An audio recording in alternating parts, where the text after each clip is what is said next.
Comment faire pour résoudre les problèmes qui surviennent dans le couple? Voici un aperçu de ce qu'on pourrait appeler en français la thérapie focalisée sur les émotions. En anglais, c'est Emotionally Focused Therapy, EFT, développé par Susan Johnson.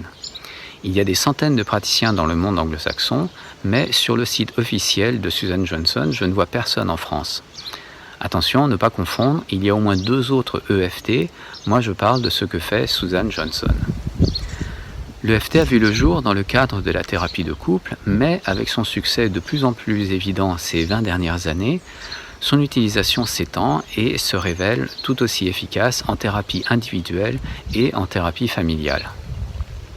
Ce qui se comprend car l'EFT est basé sur l'étude du mode de vie de l'être humain, en particulier la théorie de l'attachement de John Bowlby. J'ai une grande admiration pour Susan Johnson qui, d'une part, a si bien reconnu l'importance des travaux de John Bowlby et Mary Ainsworth et leurs successeurs qui ont étoffé la science de l'attachement, et d'autre part, Sue Johnson a mis au point les méthodes utilisées en EFT, ce qu'elle appelle les 5 pas du tango EFT, basées sur l'importance primordiale des émotions, en se basant sur les principes révélés par les recherches de Carl Rogers, le fondateur de la thérapie centrée sur la personne. Pour ceux qui ne savent pas, Marshall Rosenberg a été l'élève de Carl Rogers.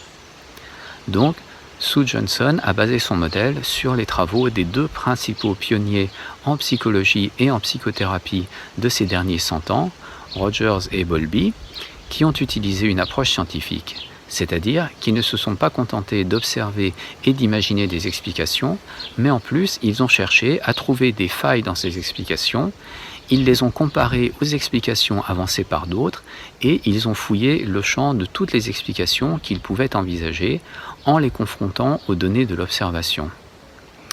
John Bowlby, dans son classique en 3 volumes, Attachement et perte, publié entre 1969 et 1980, dit que la théorie de l'attachement apporte enfin à la psychologie la base scientifique que Freud avait voulu.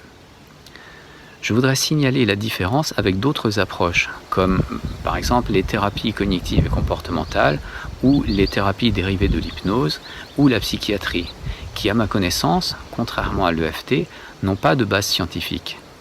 Si quelqu'un a des éléments qui montrent que si, merci de m'en faire part et je corrigerai ce que je dis. Pour l'EFT, ça ne veut pas dire qu'il n'y a rien à améliorer. Mon ami Wes Bertrand m'a fait remarquer que Sue Johnson pourrait intégrer la communication non violente à l'EFT, en adoptant ce qu'on appelle la langue girafe. Et je suis d'accord pour trouver ça souhaitable. Wes m'a aussi fait remarquer qu'à aucun moment, dans ses différents ouvrages, Sue ne fait mention des systèmes de domination dans lesquels nous vivons, et que c'est une lacune grave, puisque chaque jour on est tous affectés de plein de façons différentes. Tel que je le vois, c'est un degré de violence et d'injustice, et de non-respect de l'humain et de son autodétermination, encore plus élevé que celui de la patriarchie, dont les féministes dénoncent les effets néfastes depuis plus d'1 siècle. Je reviendrai sur ça dans une prochaine vidéo. Voici donc ce que dit le Dr Sue Johnson dans sa vidéo 5 mouvements clés du tango EFT.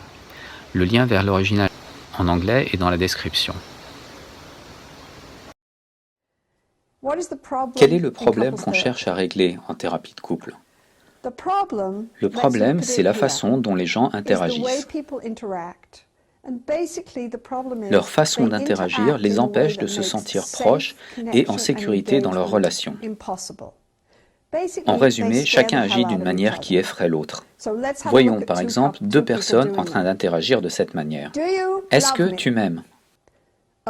Bien sûr que je t'aime. Combien de fois je te l'ai dit? Oui, mais je le sens pas. Eh bien, t'as peut-être un problème alors. J'y peux rien si tu te sens pas aimé. Donc, elle a demandé de l'amour sur un ton fâché que son partenaire perçoit comme menaçant.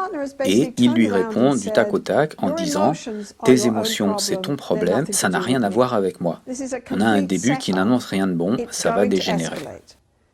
Elle dit « Donc c'est mon problème, c'est ça, rien à voir avec toi, hein, rien à voir avec les murailles de château fort que t'as pour te cacher. T'es un handicapé émotionnel, de ta vie t'as jamais ressenti une seule émotion. Je refuse de parler avec toi quand t'es comme ça, c'est inutile. » Voilà, c'est toujours pareil, tu lèves tes remparts, tu deviens froid, jusqu'à ce que j'en ai assez et que j'abandonne. Et plus tard, quand tu décides que tu voudrais du sexe, tu décides qu'après tout, je suis pas si mal. Ça sert à rien de parler avec toi, c'est un vrai massacre, t'es si agressive. Si vous faites de la thérapie de couple, vous avez vu cette danse des milliers de fois. C'est la formule classique, une personne critique et poursuit et exige, pendant que l'autre personne se ferme, se cache et s'enfuit. Et plus il s'enfuit, plus elle panique, et plus elle exige. Plus elle exige, plus il s'enfuit. Et ce couple est bloqué dans ce motif qui se répète, accusation-fuite, un cercle vicieux d'émotions négatives qui s'amplifient. Ils sont pris dans ce cercle vicieux. Le point essentiel, c'est que dans cette situation, il n'y a pas de possibilité de contact émotionnel rassurant. Il y a seulement de plus en plus de dangers et d'isolement. Voilà une image qu'on m'a envoyée pour illustrer ce qu'est le mariage moderne. Sauf qu'il me semble que ça a un peu vieilli parce qu'aujourd'hui, l'homme aura un écran devant lui et pas un journal. Mais je voudrais que vous remarquiez que le problème dans cette image, ça n'est pas qu'il y a un conflit. Du point de vue EFT, le conflit, c'est seulement un des éléments d'une cascade de détresse qui commence par ce que montre l'image, la déconnexion émotionnelle. Ça commence par une déconnexion émotionnelle. Et à un des niveaux, ce qu'on cherche à faire avec les couples, c'est leur montrer comment gérer de manière positive ces moments où ils se sentent émotionnellement déconnectés. Vous imaginez ce qui se passerait dans cette image si ces deux personnes pouvaient se tourner l'une vers l'autre et se regarder et se rapprocher? Ça changerait du tout au tout. En EFT, on part du principe qu'il y a des éléments clés, des choses essentielles qui doivent se passer pour amener du changement thérapeutique dans un couple, pour créer ce qu'on appelle un changement du second degré, c'est-à-dire pas seulement modifier certains des symptômes, pas seulement rendre les gens un peu moins violents dans les disputes, pas seulement améliorer un peu leur satisfaction. On cherche à créer du changement plus profond que ça. On veut réorganiser le motif des interactions du couple, créer une nouvelle façon d'entrer en relation qui soit positive.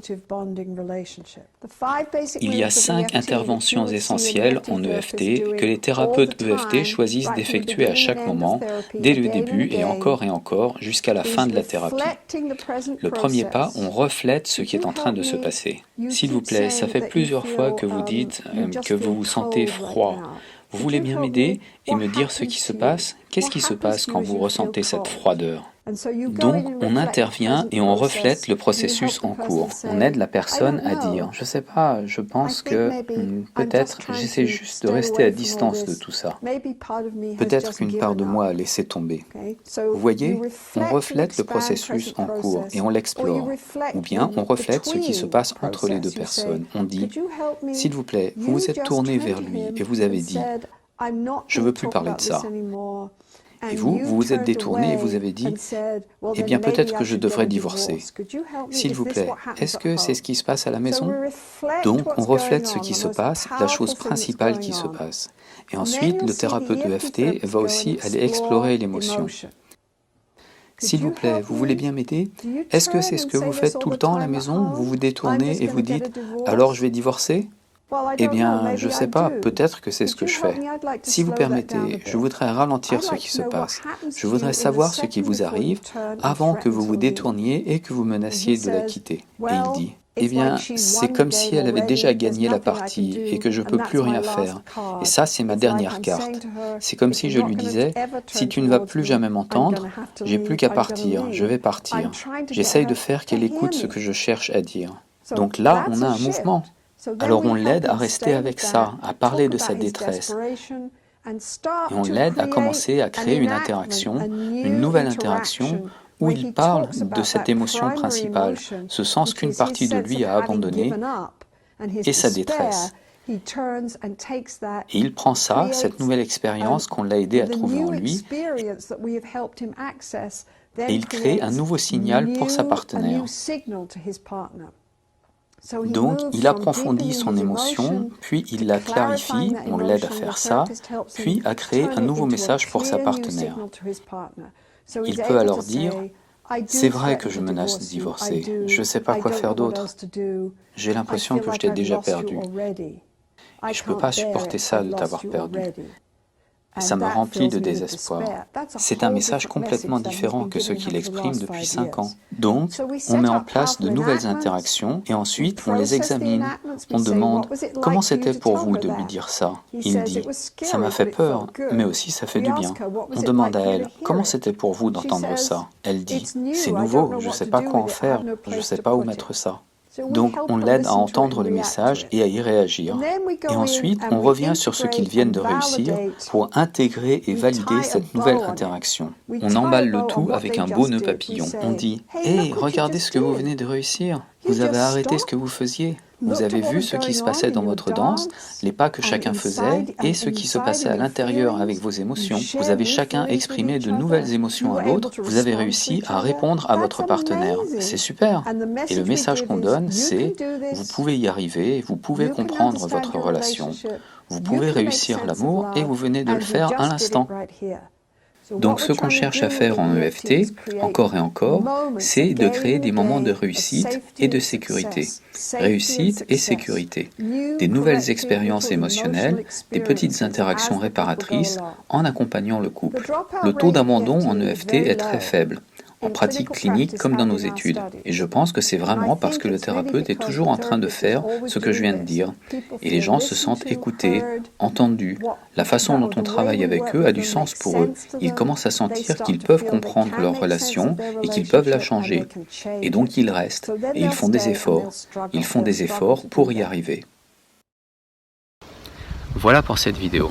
Je suis en train d'apprendre l'EFT. Je n'ai pas encore intégré ça à ma pratique.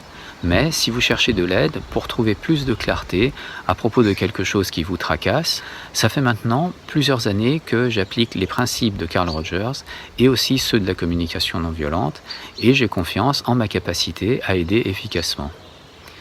Vous pouvez voir les détails de ce que je vous propose sur le site bonheurpourtous.info. Voyez la description.